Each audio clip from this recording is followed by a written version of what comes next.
Hello, writers. Have you ever bought a writing craft book someone says you just have to read? Is it still sitting on your shelf? Have you even cracked the spine? That's totally me. Don't ask Renee how many craft books she owns. Why do we keep buying these books we never read? We all want to improve as writers, but that's hard to do alone. That's why we started the Words to Write By podcast, to tackle these books together, chapter by chapter, and learn from their advice. Or not. Sometimes they're wrong. Hi, I'm Renee Nelson, former college writing instructor turned full-time writer and podcaster. After many years, I finally have a complete draft of my memoir. And I'm Kim Smuga-Otto, author of the humorous fantasy series Boy Bands and Dragons. The first book, Our Comeback Tour Slaying Monsters, will be released this year by Riverfolk Publishing. And now, on with the podcast.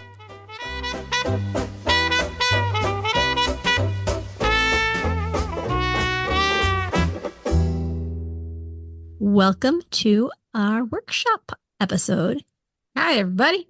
So on our previous workshops, we workshop through one of my stories in regards to the hero's journey. We worked through one of Renee's ideas for a story in terms of the hero's journey. And now I have a friend who has a book that's coming out shortly. She's actually should be coming out today.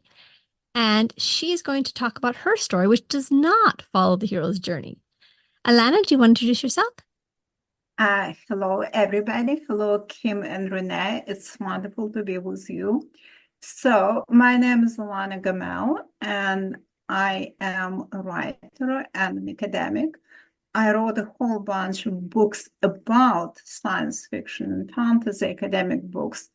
And then, like about 12 years ago, I decided it was time for me to start writing the books I want to read and not just the books I want to analyze. So far, I have published 7 novels. 9 Levels is my 8th novel. And it's a dark fantasy. I write dark fantasy and dark science fiction, which is a very interesting genre. It's sort of the intersection between horror and fantasy and speculative fiction in general. 9 Levels is based on Greek mythology, but it's not the Greek mythology. You won't find, like any Zeus or Aphrodite. It's not the Greek gods from, popular fiction or movies or Clash of Titans, nothing like that. But it is based on Greek mythology, and it's also inspired by my recent travels in Greece, which I love. It's an amazing country. And it is a quest narrative, as many books of fantasy are quest narratives, but it's a very unusual one. Well, we're covering Christopher Vogler's The Writer's Journey, and he has a version of the Campbell monomyth and the hero's journey, emphasis on the hero. So when we were reading this, there was a reference in the book itself, but Renee also heard about this as well, that gender makes a difference. And a hero has a different journey than heroine. Before we start talking about your book in specific, what is it that's different about a heroine journey than a hero's journey? Okay, this is a really interesting question. So my protagonist is a woman. Almost all of my books have female protagonists. I'm a woman, so it's natural for me to write about women. But as an academic and somebody who studied Campbell, I can tell you gender absolutely makes a difference. The hero's journey is a hero. It's masculine. Campbell himself, actually, when interviewed several times, he basically said women don't become heroes.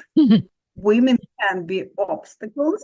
Women can be goals, something you achieve. Women can be monsters, or women can be even goddesses, but women don't become heroes. What do you say to that? People responded in various ways, some of which I cannot quote in this podcast, which I assume is family-oriented. But obviously it's nonsense, but there is a reason why he thought this way, and there is a reason why the hero's journey is a very limited and a really very inadequate paradigm to describe both heroines as protagonists, women as protagonists, but also women as writers. So I'm going to ask Renee here, and you can join in too. So, like you taught mythology, there are myths that take place from girls' points of view, right? There are heroines in myths, right? There are here. I taught a lot of creation myths, Okay. but all of the hero mythology, it mostly is male, and if there are women, they are acting like men. Okay. Elana, do you know any myths that have female protagonists? Absolutely. Actually, one of the myths I use in my book is the story of Persephone and Demeter. And this is a story of a mother's search for her daughter and daughter's search for her mother. It's a very complex story. And it was actually used in ancient Greece as a foundation of a kind of occult movement almost, or a sort of religion, which was an alternative to the traditional Olympian worship of Olympian gods. However, the problem with Campbell is that he was heavily influenced by psychoanalysis, Freud's psychoanalysis and Jung's psychoanalysis. For Freud, women basically were defective. We are men who are in some way defective or incomplete or castrated, to use his own term. I was going to say there's a very obvious difference that one could say a woman is not complete with. Yes, exactly. Freudian psychoanalysis is based on this notion of women as incomplete or deficient or defective males. Now, Campbell was influenced by psychoanalysis, and he was also influenced by the fact, and I don't want to get into the history of religion, maybe Renee can talk about it, but a lot of religions we know today are worships of the father god instead of the mother goddess. Original religions of the Mediterranean, which I also reference, are worships of the maternal figure. She was called like Ishtar or Asteres or Anat in various Mediterranean religions. But in any case, those goddesses were eventually supplanted, sometimes even violently, by male gods. So this is Campbell in a nutshell for you. For him, women cannot be heroines, cannot be heroes, because we are incomplete and we just, we're passive. We are the goal for the protagonist to reach, or some kind of obstacle to overcome. And there is this whole idea of the mother figure who is a monster who has to be overcome or slain or escaped from. And then the boy can, reunite with his father and model himself on his father and marries a princess and live happily ever after. And nobody actually asks the princess what she thinks about it. So to go back to your questions, yes, they're absolutely matriarchal and matricentric religions, but they have been pushed aside by the cults, which are male-centered and male-oriented. You sent us a document. Renee marked it up pretty darn good. I too am an actor. What kind of differences were you noticing, Renee, between the hero's journey and the heroine's journey from this? And we can really focus on the beginning parts of it, I think, because that's kind of where we're at in our podcast. Oh, well, I had written down somewhere, and she just said something that reminded me of Medea. Although it's a play, she went on a journey, but it fits more of this heroine's journey, I noticed. And then in the end, of course, she's supposed to be evil, right? Because she kills her children. But then she's saved by a sun god. So I thought that was interesting. What I really like about this heroine's journey is the world, like they go out of the ordinary world into kind of this new world. It seems as if the new world is more of an internal world, more of a psychologically deep, like a Alice in Wonderland world for heroines than it is for men. Yes, but again, it's partly because goddesses and worship of goddesses is connected to the underground. The sky god is up above, and the mother goddess is down below. It's a very old archetypal motif, and it's repeated in all kinds of places. So, like, even in Chaucer, there is a story about a man who is so old and he wants to die. And what he does, he goes and he knocks on the ground and he says, "Mother, let me in." The earth is a mother. The sky is a sky god, like sitting up above, like Zeus, and whatever, throwing his lightning and thunder. But mother goddesses are what's called chthonic, which is to say, earth connected. In 9 levels, I inverted this paradigm, and I can talk about it a little more.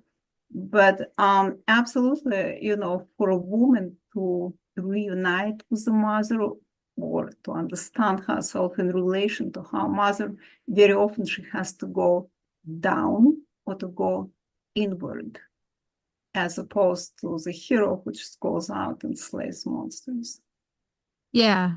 Yeah, like this call to adventure on the document you gave us describing the heroine's journeys. The call to adventure is the world of the interior, the home in which she must battle, seeking the lost masculine presence in her life. I thought that was interesting too, because if the male hero is going for or trying to achieve his father's status, then she's looking also for a male.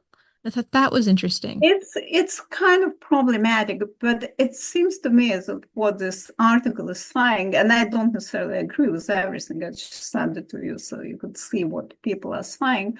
I don't agree with it, but it seems to me that for a woman, it's still important, for a female protagonist, it's important to situate herself in relation to both the mother and the father, to both masculinity and femininity. And again, sorry to say, but female protagonists live in a masculine world, live in a patriarchal world, in a male-dominated world. So you have to establish yourself in relation to this masculine authority in some way. I actually try to avoid it in my book because, we're living in a different world now. So I'm actually kind of wondering, what are like the main, at least the ones that you use in your book, what are the main steps of the heroine's journey? So our listeners get an idea of what a heroine's journey is as opposed to the hero's journey. So the heroine's journey, it's more like inward oriented, and it's search for a lost part of herself. Something is missing in her, not what Freud thought was missing, but it's like her identity is incomplete because she has to define herself in relation to her mother, because this is, she's a woman, but also in relation to some kind of masculine authority, because again, she lives in a masculine world, or she lives with values which have traditionally been gendered as masculine. So heroine's journey is more in search, not of an external object so much as something that is missing in herself. What's missing in your main character in your story's name is Cleo. Cleo. What's missing in Cleo? Her sister, who is an evil part of her, well, maybe I shouldn't be saying, but anyway, she is part of herself, which Cleo kind of tried to reject, repress, deny, and her sister is missing. This is how the story begins, and she has to find her sister because ultimately they're twins, right? And twins are always reflections of each other. And what she's looking for is this part of herself which has been lost, which she rejected because, she's a successful kind of career woman. She's climbing this ladder of success. She has boyfriends, whatever, but something is lost. And she has, this is a kind of leitmotif of the novel. You have to find your sister, because in finding her sister, she finds herself. And it's not a happy ending. It's not like, let's embrace and be sisters forever. There is a, kind of twist at the end. but she has to confront what is missing and decide whether to reject or to accept it. You know, what I find interesting about this is we did this book several seasons ago.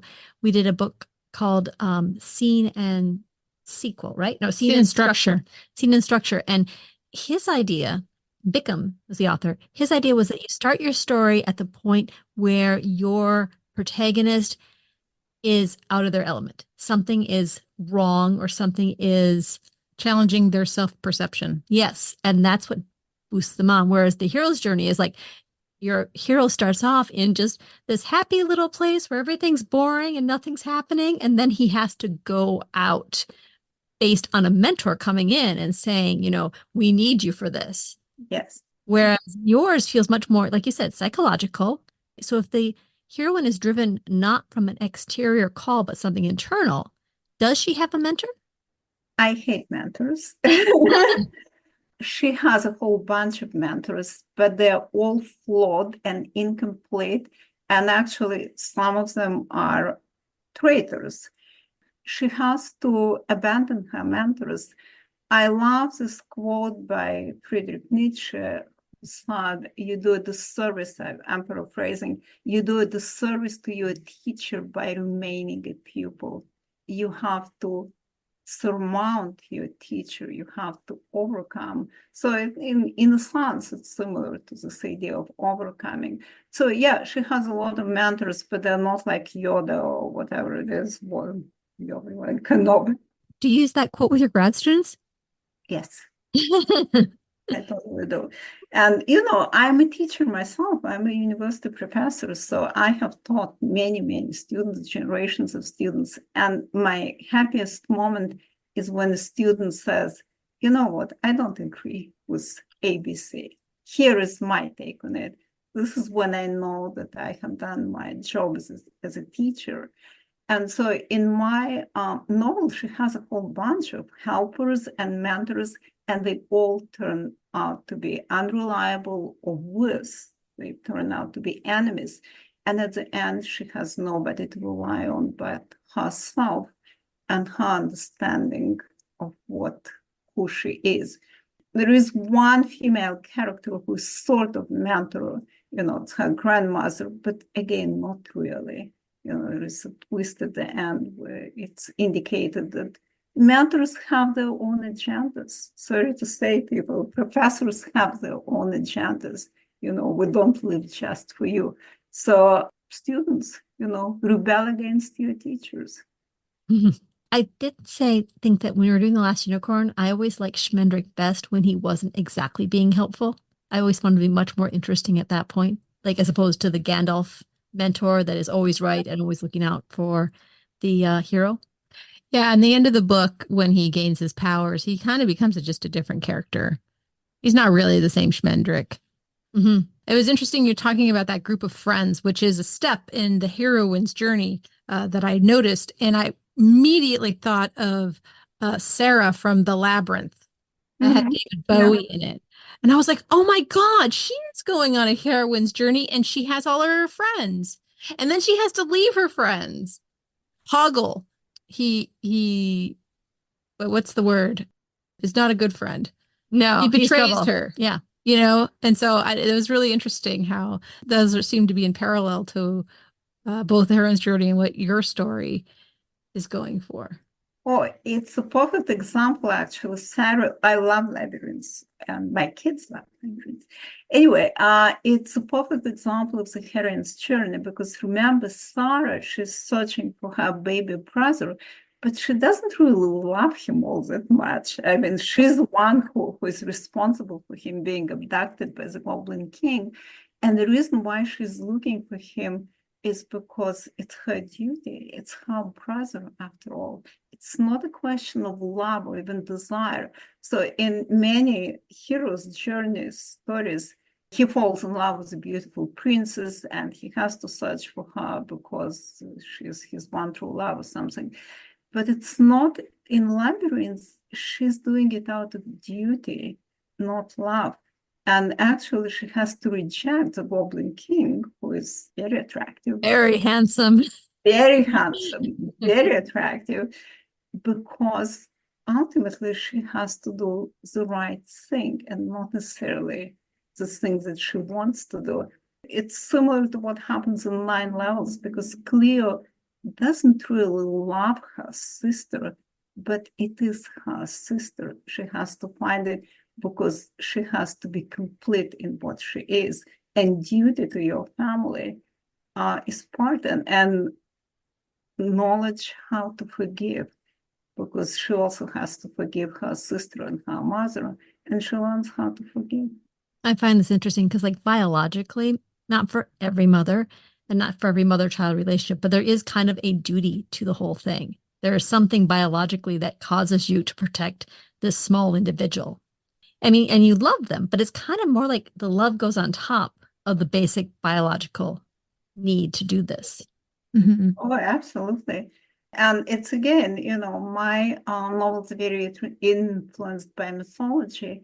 In a lot of mythologies, parent-child relationship is conceptualized as a relationship of duty and not so much of love. And if you break this duty, if you become a bad parent like Medea, who kills her children, or a bad child, like there are all those characters in Greek mythology who are bad and dutiful children, and they're punished very severely. In Chinese mythology, it's the same, where this idea of filial duty to your parents and duty to your siblings is very, very strong. So to me, it's another difference with, with the masculine idea of the hero's journey. For women, this idea of duty and responsibility and family attachments is more central, I think, than it is, in the hero's journey. What I'm getting from your description is that when you write your book, you're much more interested in the psychology of the characters and the interactions they have due to their psychology and their way of seeing the world, as opposed to a series of physical steps that, take the story to the end. Would you say that's the case? Yes and no, because like 9 Levels has very specific kind of spatial layout. I thought that journeys to the underworld in most mythologies, you literally go down underground, like in Alice in the Wonderland. But here she has to climb a mountain. So it's an interesting inversion. It does appear in some mythologies when, like in Dante's Divine Comedy, he ultimately has to climb the mountain. And the reason I found, first of all, it was just interesting. I felt it was an interesting challenge to create this impossible mountain. But second, because I don't really buy this whole idea of women are, underworlds and wombs and whatever. I just wanted to do something different. But you're absolutely right that for me, every quest is ultimately a quest for yourself, not for something else. So yes, so psychology, I do want action in my novels, and I want monsters. I love monsters, and the more monsters, the better. Mhm. But ultimately, it is about quest for yourself, for who you are. One thing I'm getting from the hero's journey is that there is a progression that goes through. There is the leaving the ordinary world, and there's that point of no return where there's some event that happens, and then there's the big first threshold. Yeah, so the first threshold is what they cross first, and they can't go back, and then there's the major The tests. right, the various tests and the allies, and that leads to a really big what's the cave? Yeah, the cave, innermost cave. And then there's also the journey home. So like there's this one climax, but then there's still more to come after that. Mm-hmm. And do you use that kind of structure in your stories, or do you use a different kind of structure? No, I don't use it because I don't accept it again. Like return home, and this is why I don't like Tolkien. Sorry, okay, I never liked The Hobbit, because you can never go back home again. By definition, home does not exist.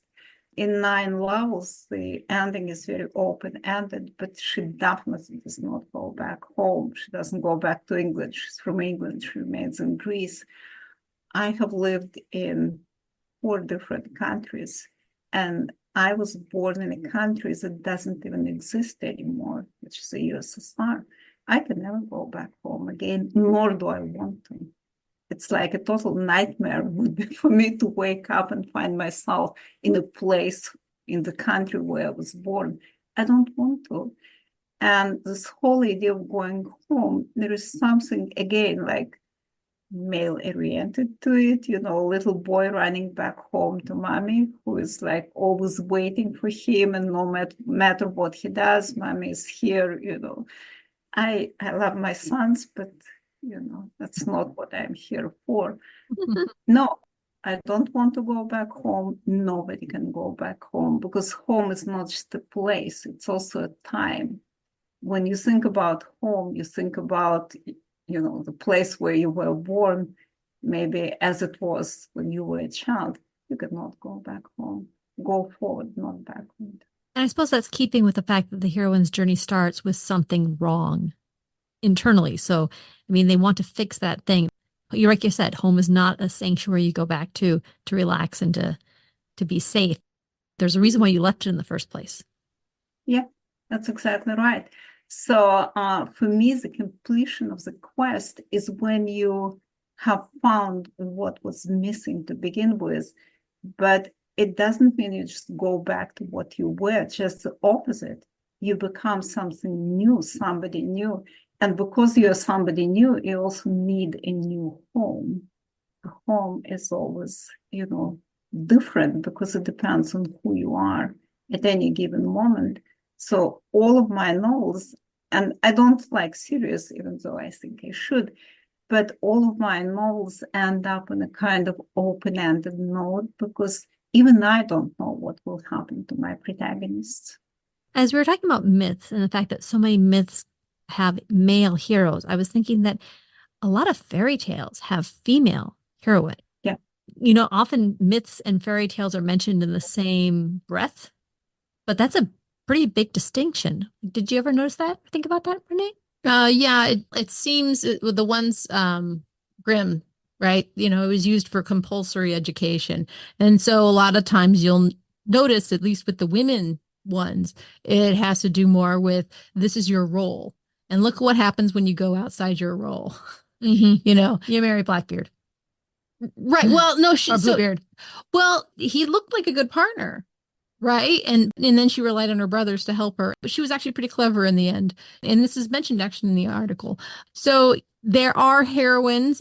I feel like fairy tales, though, are incomplete quests. They don't quite always have a beginning, middle, and end. They're kind of nebulous. And there's usually some like lesson to be learned. And unfortunately, a lot of the female heroines in fairy tales, sometimes it ends with their death. Sometimes they're just kind of tortured and beaten by stepmothers. You know, it's kind of messed up.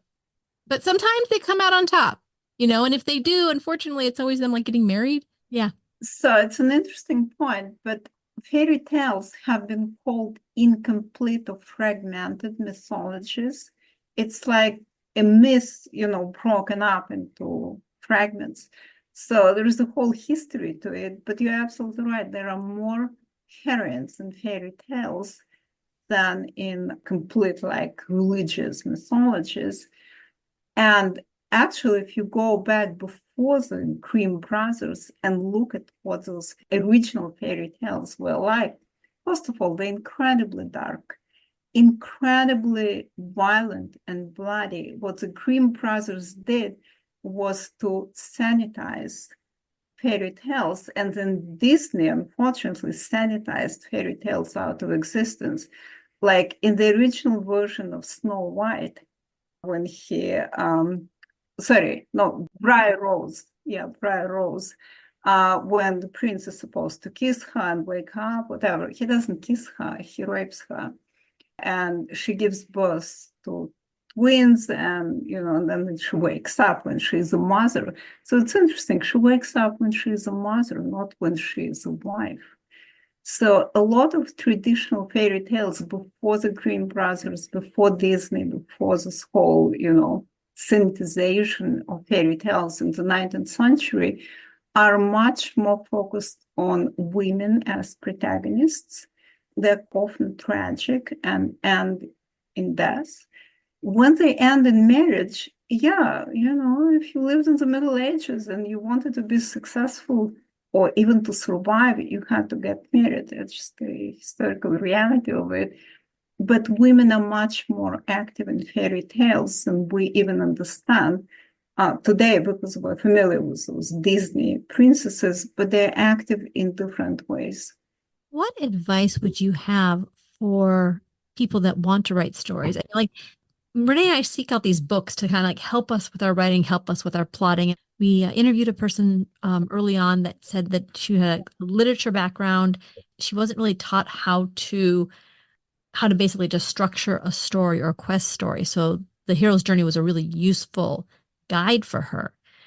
And you said yourself that you had gone from being an academic to writing. Do you find that having a structure to a story is critical? Yes, having the structure is absolutely critical, but I don't think Campbell is a good guide precisely for those reasons. We have overcome the psychoanalytical view of gender and sexuality, and a lot of what he writes about would not resonate with contemporary readers, I believe, and especially women readers. So there are useful examples of how to structure, a quest narrative. For example, there is a famous book by Vladimir Prop called The Morphology of the Fairy Tale. It's kind of dry and academic, but it gives you 7 stages. And he specifically works on fairy tales, not on literature in general, but it can be very useful.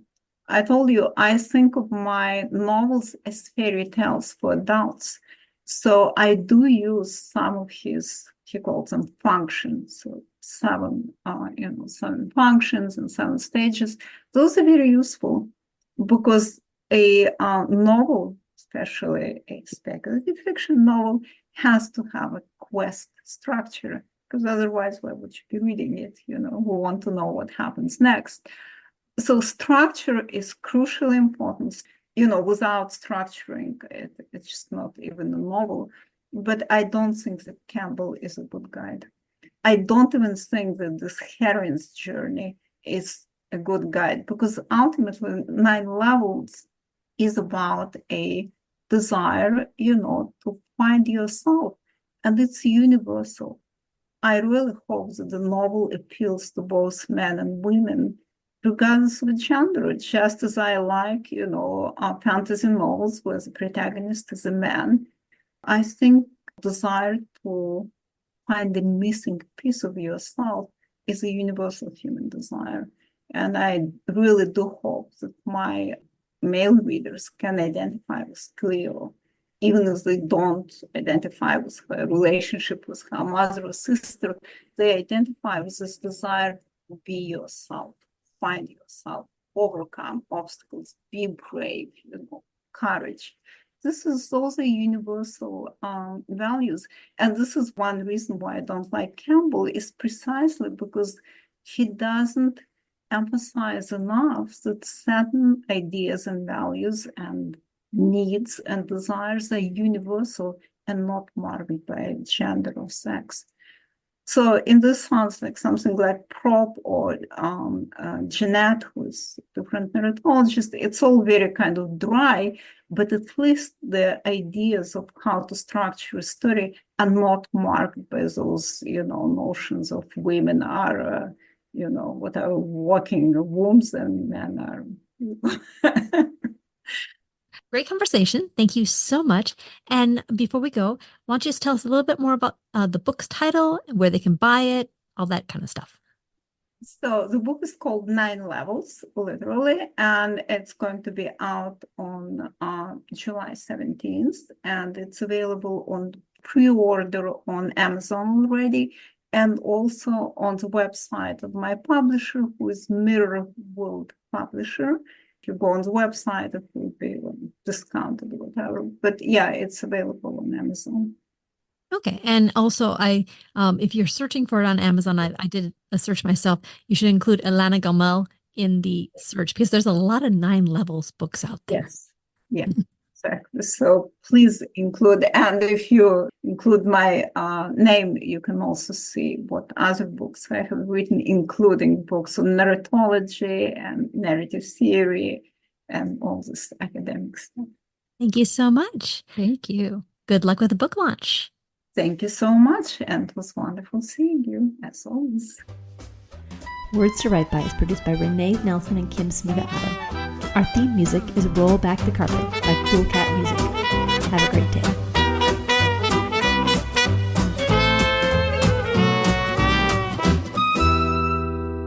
And she definitely earned it because she dealt with all those dudes in the woods, kind of like cooking for them and, doing all the mending and stuff because, she was cosplaying Robin Hood adventures.